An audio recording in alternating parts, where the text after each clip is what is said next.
Her yıl düzenli olarak gerçekleştirdiğimiz Gençlik Haftası etkinliklerimizi bu yılda Gençlik ve Gazze değerlerimizle yürüyoruz temasıyla sürdürüyoruz. Gençlik Haftası geçtiğimiz yıllarda daha çok eğlenceli içeriklerle geçerken bu yıl Gazze'de işlenen soykırım nedeniyle hem oradaki kardeşlerimizle dayanışma içerisinde olduğumuzu göstermek hem de gençliği Gazze'de işlenen bu soykırım hakkında bilinçlendirmek maksadıyla bu tema ile etkinliklerimizi düzenliyoruz. Çünkü Gazze'de katledilen gençler var. Çocuklar, kadınlar ve yaşlılar var.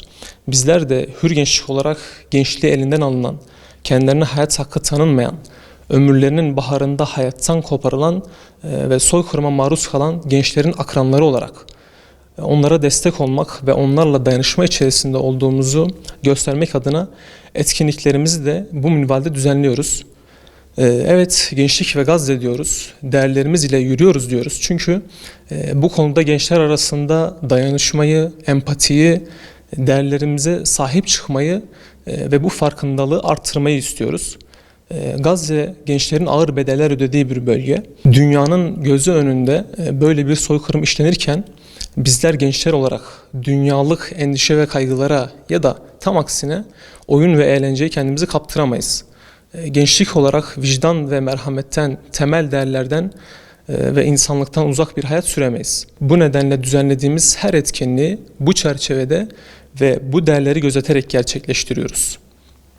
Bu hafta boyunca Hüdapar Gençlik Kolları olarak genel merkezimiz düzeyinde her ilimizde düzenlenen etkinlikleri Hür Gençlik Diyarbakır olarak bizler de düzenledik ve düzenliyoruz da.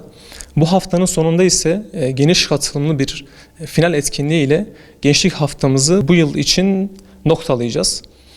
Final etkinliğimize değinmeden önce yaptığımız bazı etkinliklerin ne olduğuna dair bir parantez açayım.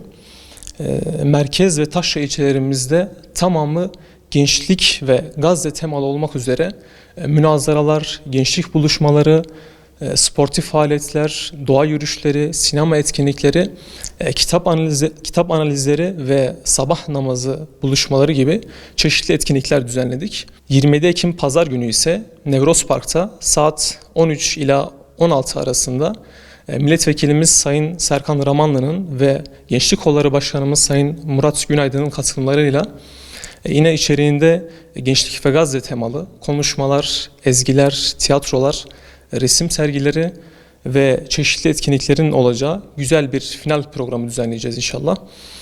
Bu etkinliğimize, final etkinliğimize bütün genç kardeşlerimizi de davet ediyor ve bekliyoruz.